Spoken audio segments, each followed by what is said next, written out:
Before we get started, I have a quick favor. I've been self-funding the Finding Genius podcast for 5 years now. I've done over 3,000 episodes. And as you can see on YouTube, we're up over 1 million views on the channel, which is fantastic. The next thing I really want to push on is to get up to 10,000 subscribers. Because once we do, we'll be able to put a donate button and we'll be able to solicit donations to help keep the podcast running and to also get the Finding Genius Foundation moving along. We have a big project studying anxiety, depression, and PTSD and working on a product to help people overcome these problems because I've seen them explode recently after the last 2 years of the whole virus situation. So if you would, please subscribe to the podcast. That would help us tremendously. Give us a thumbs up and check in the description for Buy Me a Coffee. It's about $5. If you could buy me a coffee, I'd really appreciate it. It would help keep the channel going, and I love coffee. Thank you. Forget frequently asked questions, common sense, common knowledge, or Google. How about advice from a real genius? 95% of people in any profession are good enough to be qualified and licensed. 5% go above and beyond. They become very good at what they do, but only 0.1% are real geniuses. Richard Jacobs has made it his life's mission to find them for you. He hunts down and interviews geniuses in every field: sleep science, cancer, stem cells, ketogenic diets, and more. Here come the geniuses. This is the Finding Genius Podcast with Richard Jacobs. Hello, this is Richard Jacobs with the Finding Genius Podcast. My guest today is Dr. Arielle Schwartz. She's an author, founder of the Center for Resilience and Form Therapies. We're going to talk about somatic-oriented therapies, so moving your body to help provide therapy to yourself, I guess is how I understand it. And her book is Rewire Your Nervous System, again, somatic-oriented therapies. She's a distinguished clinical psychologist and author. She's been working in trauma care for over 20 years with patients and professionals themselves that help patients. So I think it'll be a great call. So welcome, Arielle. Thank you so much. It's really lovely to be here with you. And I actually like the way you said resilient informed therapy, like emphasized the work that I do, which is touching. Well, no problem. Well, how did you get into this field of work? I hope you were too traumatized yourself for that story a lot of times. Yeah, there's some of that. I mean, I think that so many of us as therapists choose this field because it's part of our own healing, but it's not the whole story. I also chose this field because my mom is a psychologist, and I think she paved the way in so many beautiful ways for me to be able to do this work as well. She modeled quite beautifully the value of inner work and knowing oneself and how that can really lead to a really good life and really good relationships. And so I think I followed pretty strongly in her footsteps. Okay. So were you just like a regular trauma therapist and then you were inspired to write books, or like what happened over the 20 years to cause you to evolve as a practitioner? Yeah. So I don't know that I could see in myself yet that I was going to be an author, but I had a mentor about 10 years ago, or a little bit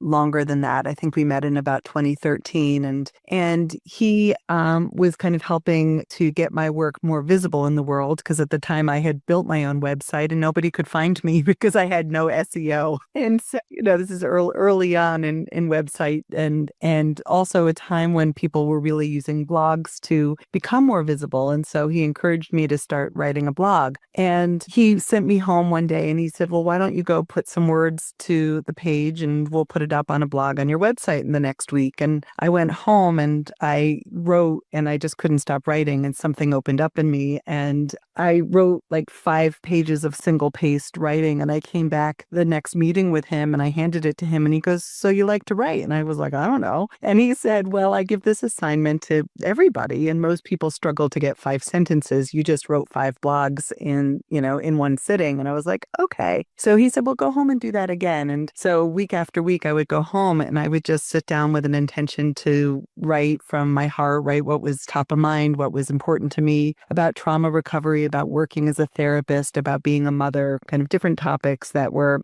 kind of sitting in my heart. And so within probably 6 months to a year, we had kind of hit a sweet spot with the blog where blogs were really getting traction and visibility. And I started to write about the nervous system. I had learned something called applied polyvagal theory from Dr. Stephen Porges, and I started to write really robustly about how much that work had changed me and changed the lives of my clients. And I hit What is that polyvagal theory? Oh yeah, it's a good question. I should probably explain that, right? Like what is the applied polyvagal theory? Polyvagal theory is about how do you know your nervous system, and the vagus nerve being such a central player in your nervous system, and that we can kind of track that we have different nervous system states that are dominant, and sometimes they're efficiently helping us navigate the world, and sometimes we get stuck in kind of trauma related nervous system states like fight flight and sympathetic nervous system that's keeping us anxious or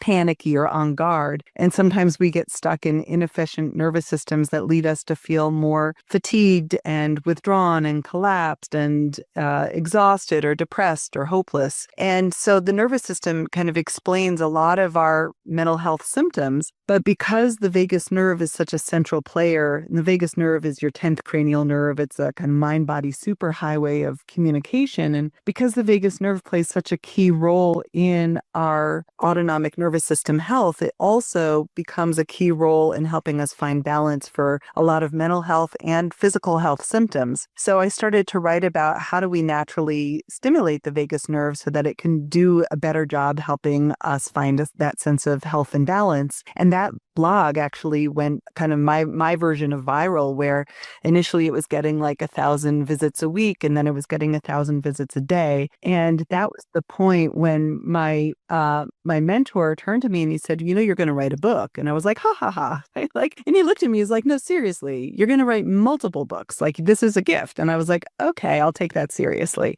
So now 8 books later, I would say he was correct. Oh, 8 books later. So what have you been writing about? You know, what are all your books about? I would say at the heart of all of my books, they all center around trauma recovery. And the first one came out in 2016, so almost 10 years ago now. And that one was about, it's called the Complex PTSD Workbook. And it is about how do we navigate trauma that's not just a single incident trauma, but the experiences of traumas that are a result of ongoing repeated life events that are kind of chronic and that we have very little control over. So very often these events occur in childhood, but they can occur at other phases of our lives as well. Yeah, my wife grew up like that years and you had to abuse, so I understand. Yeah. And it takes a toll on your sense of self and your sense of what's possible in the world. And, you know, the most important thing for me whenever I do write about healing from trauma and nervous system health is to really empower people to know that healing is possible and that you're not broken and that there's hope for a path ahead. Yeah, well, I mean, one thing I realized, I guess, a few years ago is you're walking around interacting with everyone else's trauma. You have no idea. You see someone, you talk to them, what kind of life they've had. But yet, again, you're interacting with it, whether you know it or not, in all kinds of situations. Yeah. I think it's so important to recognize that, like, what most of us show on the surface is what we want the world to see. And then we carry deep inside of us what sometimes we're afraid to know in ourselves, or we're afraid that if we really show everybody else what we're carrying inside of us, that maybe they will think we're too much, or that, you know, they can't handle who we are. So we get pretty good at kind of walking through the world, holding close to our, you know, kind of inner being, that which isn't yet fully integrated into our overall sense of self. Maybe it carries shame or a sense of there's something wrong with me or I'm not lovable. But at our core, I think when we recognize that so many of us have faced challenges that, you know, we're not alone with that. And it's what I love about, you know, writing about these things and also leading groups for people to come together and recognize, first of all, we're not alone, but also we are so much more than the traumas that happen to us. You know, we are extraordinary as human beings, and we have so much potential that we can tap into for our growth and well-being. So what advances do you feel like you made in the area of trauma? What's your special insights that you've gotten? Yeah. So I wrote that first book, you know, some 10 years ago now. And, but I had trained prior to writing that book initially in somatic psychology. And I know you mentioned that in my bio. And somatic psychology is centralizing the body in the process of healing from trauma. And I trained in somatic psychology 30 years ago. So it was 1996. I did a master's degree program in somatics. And I can tell you that at that time, when I was training in the body-centered work, people would look at me kind of cross-eyed, like, what are you talking about? What is somatic psychology? psychology anyway. So I then went back to school and I got a doctorate in clinical psychology, and I did my doctoral research on the integration of mind-body therapies into clinical practice. And I was doing a survey of psychologists around the country here in the US and asking people what were their beliefs about the value of mind-body therapies into clinical practice. And pretty much across the board, people said, I think this is really valuable. I think it's important, but, and here's the big but I don't know that my supervisor would approve if I was working in a body-centered way, or I want to work in that way, but I don't know how to do it. I don't have the training or an understanding of that field. So after kind of studying the barriers to the integration of mind-body therapies into clinical practice, I made it my life's mission to close the gap, to increase the access to trainings, to increase a sense of understanding about the value of body-centered work and the science that supports body-centered work. So that really feels like one of my big contributions in this field is to have written books. Like, for example, one of the books that I wrote is called The EMDR and Somatic Psychology, and it's about interventions to enhance embodiment in trauma treatment. And that book is written for therapists who want to learn how to bring somatic therapies into other traditional forms of trauma treatment. What's a somatic therapy? Like EMDR is what eye movement desensitization. I haven't done it, but I would guess sitting there with your eyes closed and you're looking up, left, right, and back. You're counting, recalling memories. So the somatic, I guess, your body is moving in some way as you're getting therapy. Is that what somatic therapy is? Again, you're moving or doing something with your body while you're being spoken to? Partially so. So let's kind of break it down a little bit more. So when we think about body-centered psychotherapies, it has a few core premises to it. One would be the recognition that difficult life events leaves its mark on the body, or that the body bears the burden. Bessel van der Kolk wrote the book, The Body Keeps the Score, and it basically, very, very much popularized this notion that our bodies are really carrying the impact of our adversities. And so talk therapy can only take us so far in the healing process. So once we recognize that our bodies are kind of carrying the remnants of the challenges of our past, then we can start to explore, well, how do we release that? How do we find a greater sense of freedom? And some of it is through movement, absolutely, like a sense of, if I feel frozen, let's say an event happened and I couldn't escape and I couldn't reach out for help, I couldn't use my voice. And now years later, when I think about that, or when something reminds me of it, I feel kind of frozen in my body. I get immobilized. I feel suddenly rendered a little bit helpless again, or a little bit powerless to navigate a circumstance of my life. So a body-centered approach might be able to explore the fact that now can be different from then, that event is over, but sometimes we need to help our bodies catch up to that recognition. Sometimes we think the way we talk about it is that the body is still living in trauma time, or it's still living as if the trauma is happening even though it's over. And so we help the body, and we help the body, mind, nervous system collectively recognize that a traumatic event is over, both by attuning to the cues in the present moment that let us know that we are safe now. We are not stuck in that traumatizing past. And also to be able to sometimes kind of complete what didn't get to complete back then. So if I didn't get to reach for connection, maybe I feel more empowered now to actually slowly, mindfully make contact, make eye contact, or kind of, lean my body towards something that feels safe and nourishing to me. If I didn't get to call for help, I can open up and use my voice. If I didn't get to say no and express a boundary, I can embody that boundary now. If I felt trapped in a situation where I couldn't get up and leave, I can feel the fact that I can move my body now, and I'm no longer stuck in situations of that powerlessness of the past. So some of it is kind of updating through the felt experience in the body that now is different from then. And some of it is very much working with the nervous system. So going back to the applied polyvagal theory, it's about recognizing that there are certain ways that we breathe, or certain ways that we carry postures that are basically representational of either being stuck in vigilance. Our eyes are always tracking, am I safe out there? I'm breathing in a pattern into the upper chest. I have more muscular tension, so I'm stuck in more of my sympathetic nervous system. And if that's the case, I can focus on a long, slow exhalation. I can focus on grounding into my body. I can focus on really resting into gravity and letting my body come back to a felt experience of rest so that I can start to come out of those habitual tendencies of vigilance. Or I guess they call it hypervigilance. Exactly.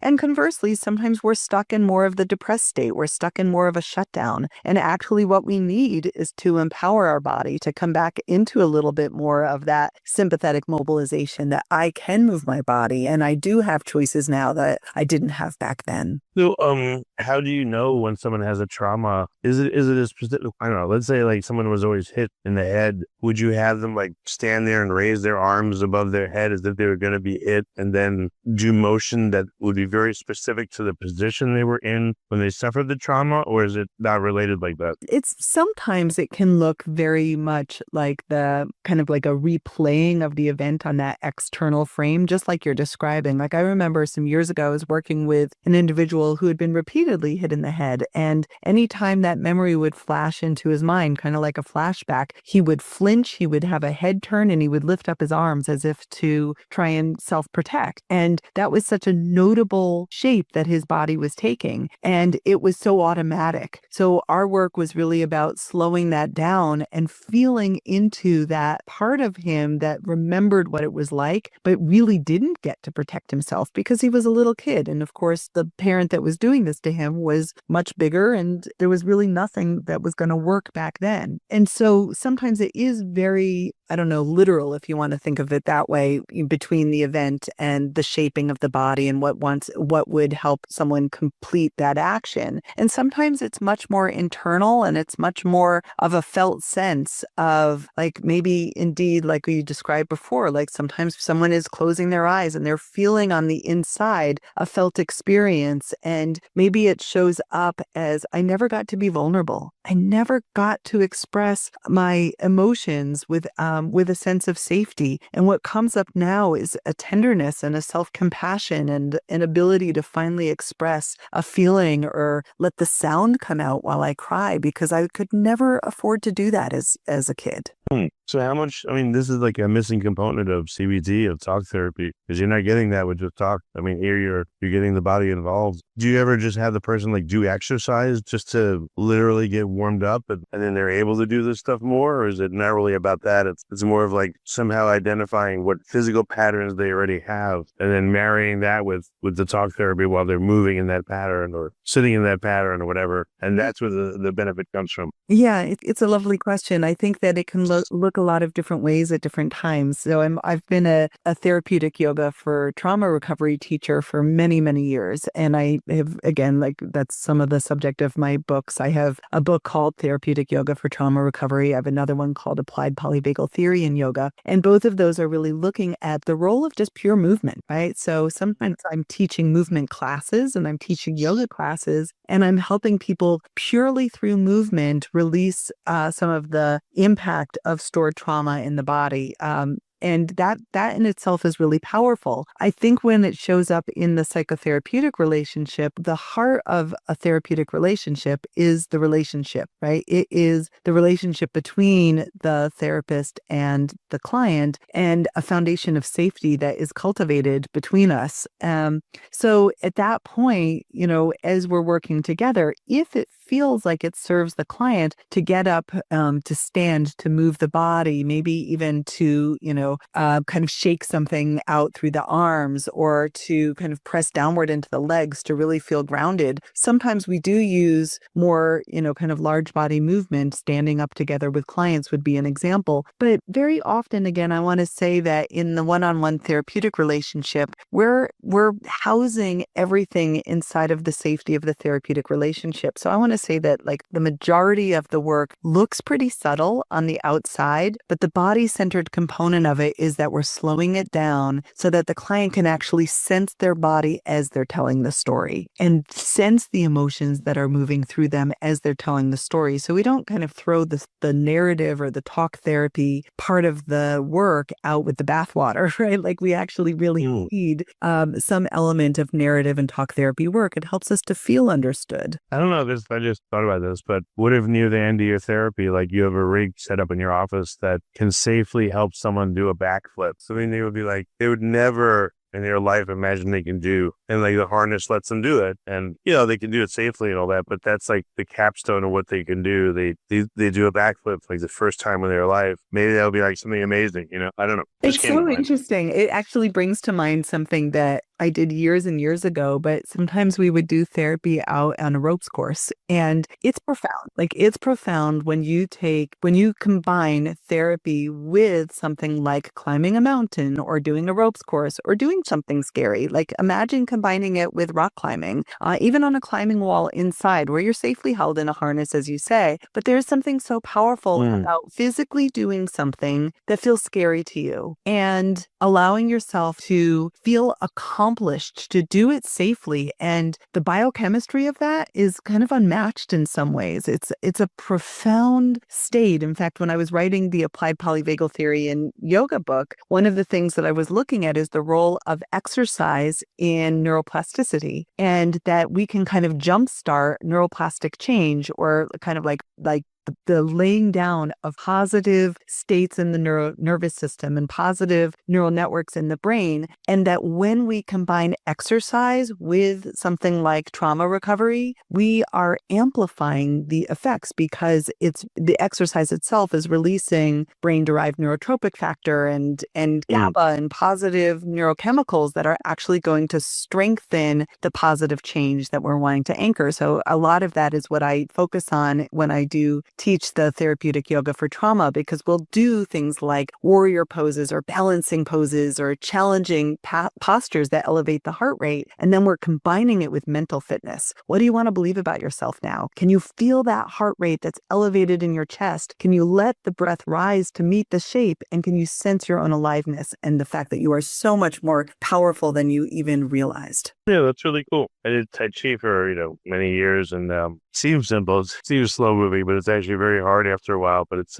also a really good way to just like slowly warm yourself up and get yourself moving and all that. And you just, same thing with yoga, you just feel so much better afterwards. It's like, oh, it's weird, It's so true. And then of course, yoga and Tai Chi both also have the restorative side to it. When you also get to integrate the movement practice with a stillness practice and notice the subtleties of the interior of your mindscape and what you're feeling in the interior of your body, but you notice it in those very quiet spaces. And I think that the research really supports that when we practice slowing down and we practice going into meditation or a shavasana at the end of a yoga practice or a yoga nidra, which is kind of a yogic sleep practice, and a body relaxation, that it improves our sleep at night. It reduces anxiety and reduces hypertension and improves cardiovascular health and endocrine system health, digestive system health. There are so many benefits. If someone is unable to be able to do somatic therapy for whatever reason, is there anything they can do on their own? Like, going for a walk and thinking about the stuff that's happened to them, would that do anything? Or is there something that you can advise people to do, like to at least get them excited for somatic therapy, or to like start helping themselves a little bit if they're just unable to find a therapist or something? Yeah, it's a good time to ask that question, because I think somatic therapies have really kind of blown up in, pop psychology nowadays. And it's fun for me as someone who's been in the field for 30 years to see what's happening now. And, you can go on TikTok, you can go on Instagram or YouTube, and you'll find someone out there that wants to lead you through somatic exercises for trauma recovery. So that has made some of the practices very accessible. I have a YouTube channel that's just under Dr. Arielle Schwartz, and there's, some 200 videos that can lead you through applied polyvagal theory yoga or somatic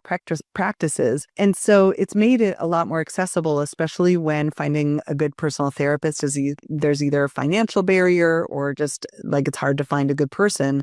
So there's a lot of ways to do these practices supported by the leadership of, experts that now have put their work up online. And then there's also, I love what you said about this example of like, would I benefit from kind of giving myself a very chosen time to think about something hard while I go on my yoga mat or take a walk outside or, go spin on my bicycle, whatever it it is, right? And there could be benefit, but here's the tricky thing about doing kind of self-applied trauma work. When the trauma work itself is linked in some way to having been neglected or been alone or been left alone to deal with your emotions, when you're trying to deal with your emotions and you don't have any other social support, it can reinforce that sense of, I'm still alone now, nothing really changed. So I would say that if there was kind of a relational element to the wound, that we benefit most from healing in connection to another person. Well, all right, so that being said, do you have somatic therapy classes where you have multiple people? Like, you're like, not everyone talk about your trauma, but we're going to go through these exercises and these movements, and we're going to breathe deep and et cetera, and it'll help you. You'll think about your own situation as you do it. You're with other people, so you're not alone, and you're still doing these somatic movements. Does that help, or is there any partner somatic work, like acro yoga, where people are do yoga on, with each other's body? Are there any other equivalent movements in somatic therapy where like you and another person are physically helping each other to move, let's say, or just the class? Yeah, beautiful question. I think I want to start with the first part of your question, which is that, probably what I'm most passionate about right now, although I love individual psychotherapy and I just don't have a lot of time to provide that right now. Where my personal passion lies is in leading the group work. I think that group classes, they're more affordable. You can get a lot of support and you get the benefit of community and feeling less alone in the world. So, for example, I'm running a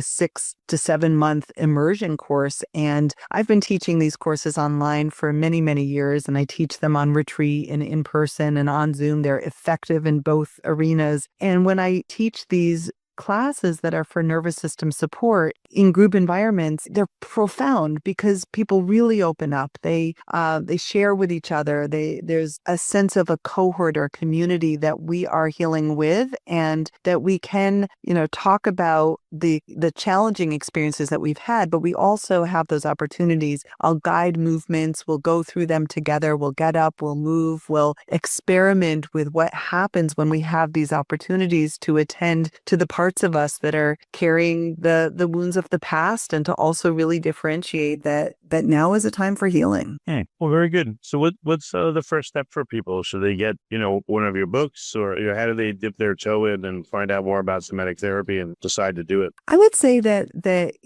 probably people are listening with a range of different backgrounds, right? So like if you've already been reading the books and maybe you've been in some of your own therapy and are looking to reduce your isolation, come take a class, right? Those are going to be amazing. And maybe a class feels like too much too fast because you just need to know yourself more. Maybe that one-on-one environment feels like just the right next step. So I would say to some degree, listen to your intuition. One of my favorite books that I have out there is the book that's called The Post-Traumatic Growth Guidebook. And much of my work is based on that singular book, which not only guides you through a journey of trauma recovery, but takes this resilience-informed approach and helps you build a sense of your strength, your resources, and ultimately helps you kind of set goals for what does growth look like in yourself, and how would that, basically launch you into living into your fullest potential, which is sometimes hard to imagine when we've been through trauma, especially for many, many years. Good. Oh, last question. There's some people I met that say, I don't like to be touched. I don't want to go into a whole crazy discussion about it, but in somatic therapy work for someone like that says that. Absolutely. Personally, as a somatic therapist, I don't work with touch. Like, I'm not applying touch to my clients. It's a very controversial topic within the context of psychotherapy. What I do teach is something called mindful self-applied touch, or basically inviting clients to place their hands over their own face, or basically kind of in the form like you would kind of imagine a self-hug, and being able to bring in that element of touch only if it feels right. Like, there's plenty of different practices that don't involve placing your hands over your face or your arms. But when we're wanting to bring in that element of touch, I much prefer to teach someone how to bring that in for themselves than to be the one that's bringing that in part because Therapy is an hour, and someone goes out into the world and you bring yourself with you. That's going to be there wherever you go. And so that ability to know that there's a tool that helps you compassionately hold yourself no matter where you go in the world, that's golden. Okay. Well, very good. Arielle, thanks so much for coming on the podcast. And where can listeners go? Just a URL or, book name, or what are resources you have for them? Yeah, you can find out a whole lot about me at drarielleschwartz.com. I also have a website that is resilienceinformedtherapy.com. And on Facebook, it's Dr. Arielle Schwartz. On YouTube, it's Dr. Arielle Schwartz. And Instagram, it's Arielle Schwartz Boulder. Excellent. Well, thanks so much for coming on the podcast. I appreciate it. Thank you so much. If you like this podcast, please click the link in the description to subscribe and review us on iTunes. You've been listening to the Finding Genius podcast with Richard Jacobs. If you like what you hear, be sure to review and subscribe to the Finding Genius podcast on iTunes or wherever you listen to podcasts. And want to be smarter than everybody else? Become a premium member at findinggeniuspodcast.com. This podcast is for information only. No advice of any kind is being given. Any action you take or don't take as a result of listening is your sole responsibility. Consult professionals when advice is needed.